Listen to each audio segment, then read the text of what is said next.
Hey guys, welcome to another video. Today I'm going to be doing a preview video of a park I'm going to in the near future, not too long away now, and it is of course Phantasialand. I believe it to be Thursday, might be Friday, not sure on the dates yet, but it's this week, heading off to Germany. Well, we're on the train going down to Germany on the Eurostar through Brussels to Cologne.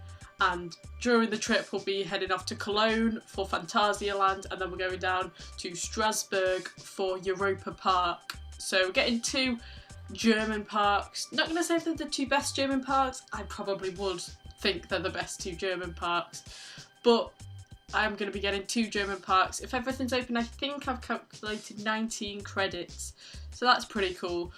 And I'm just going to be doing two kind of preview videos for them now. There'll be review videos after the trip, and there'll also be vlogs hopefully, and if I can, some off-ride, on-ride footage of the different rides. But anyway, let's just get straight into the Phantasialand preview. Now, the way these work, if you've seen them in the past, I used to title them top 6 things I'm looking forward to. I'm just going to call it a preview now though, and I'm just going to run through. I've made a list of kind of the 6 things that stand out most for me at the two parks, and in this video I'm going through the Phantasialand list, and in the next video I'm going to go through the Europa Park list. So it's in not really any particular order, but the first thing I'm looking forward to for Phantasialand is Taryn. I mean, it looks like an incredible coaster. Everyone who's ridden it says it's up there in their top, top 10s, top 5s.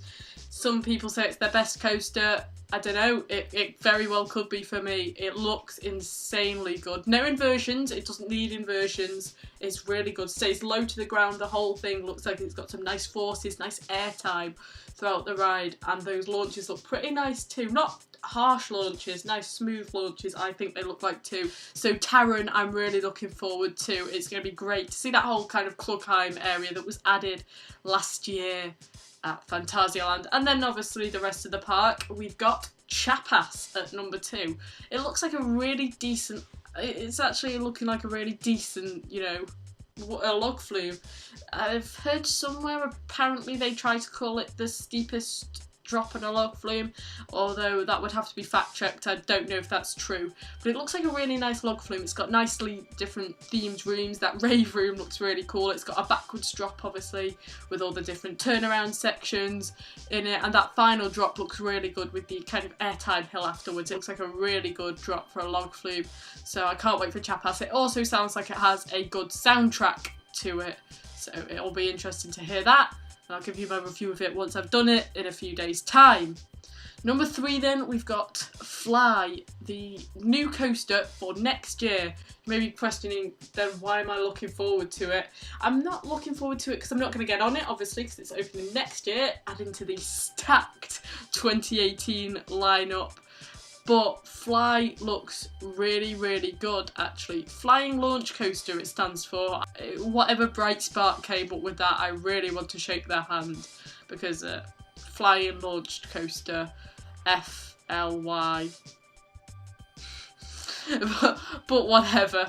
It'll be interesting to see the construction. I've seen photos of it. Apparently construction looks like it's going pretty well with it, although they are secretive with their construction, so there's not going to be many places to see how it's getting on. But I'll try and bring some kind of a construction update on Fly. I mean, I've not been following it that closely really. I've seen the odd picture of it, but I've obviously not been following it as closely as SW8 or what could be the Wicker Man or Icon. So Fly, I'm looking forward to seeing the construction progress of. Number 4 then, you may have been wondering where it's been at the minute. Black Mamba, second coaster at the park, you reckon? Second top coaster at the park.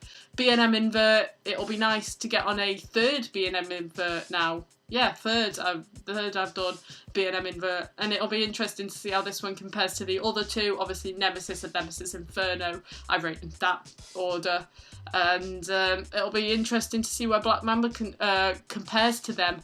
Will it be better? It looks like the theme into it's really good. That whole kind of Africa area kind of thing. I mean, the lifter looks a bit bare to me. I mean, it is inside in a nicely themed building on the exterior, but from POVs on the inside that building looks a bit there. But the rest of the ride, how it's kind of set beneath the ground, so when you do the inversions you come up to kind of path level. I reckon it's going to have some really nice interactions with the paths. So Black Mamba looks like a really, really good B&O invert. I can't wait to get on that one. Next up, we've got yet another ride I'm looking forward to here. It is really just the rides I'm looking forward to here, although the last one is something different. I think you could probably predict it if you have some kind of knowledge of Fantasia already. But number 5, anyway, I won't get too ahead of myself. Number 5 is Tulleken. Tulleken looks insane. It's a Huss top spin. I mean, if you don't know what they are, similar to Ripsaw at Alton Towers, which was removed. Something along them lines. But this one looks insane. It's double-sided, although if you sit on the back it doesn't look like you get as good an experience as you do on the front, but it looks insane. It's got its own soundtrack, it's got fire effects, it looks amazing. It looks like it has a really decent cycle to it. Tulleken looks absolutely insane, so I can't wait to get on Tulleken. It's going to be amazing, that ride. And hopefully no big keys for it, because it looks like it's got a decent throughput because it's double-sided Huss top spin. And then number 6, linking in with what I've just said about Tulleken and pretty much everything else really, it is the overall theming of the park. Phantasialand are highly commended on their theming. It looks insane, the work, the precision they put into it. They may not have the best coaster collection, they may not have the most coasters, but they do sure have really, really nicely themed coaster experiences. All the coasters there look really nicely themed. All the rides there look really nicely themed. It just looks like a really great park in terms of theming. It looks like it's going to have a nice atmosphere. But that does, anyway, just pretty much wrap up this preview. If you've been to Phantasialand before, tell me some things about it that you liked about Phantasialand in the comments, or if you're ever going to go in the future, some things you would look forward to going to, then tell me in the comments, obviously. So, thanks for watching, guys, and until next time, goodbye.